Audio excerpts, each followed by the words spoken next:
In a little bit, I'm going to play you some Renaissance tunes on a modern trombone.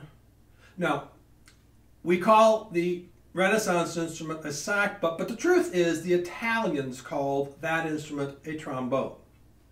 There are differences between this and a true sackbut. For one thing, the inner slide is nickel rather than brass because they discovered that nickel on brass slides better.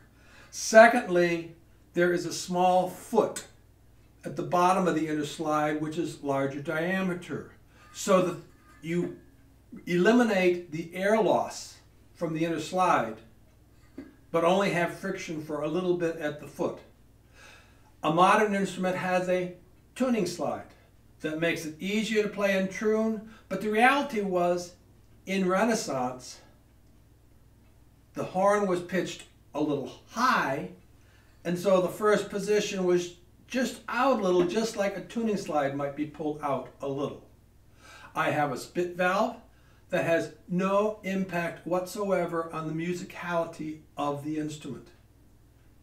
The mouthpiece is slightly different, and some argue it has an effect on sound. I don't know. There's an obvious difference in the bell. You'll see this flaring out quite a bit.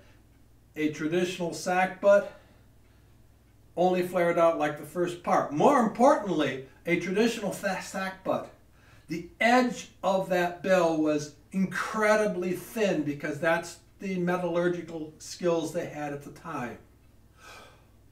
That affected the tone. Another thing that you find in a modern horn rather than a traditional sackbut, you find stabilizers here, here, and here. They are permanent fixed. A sackbut only had one of those, and it didn't actually affect the vibration of the bell. It free floated. And with that, I'm going to play my pea-shooter, my student model trombone, because that's as close in bore as a sackbut as we can get. And look at that. This first one is called Morisque, which came from Marazula, 1500 to 1561. The second number is Schiarazula, Marazula, which is also a 16th century tune.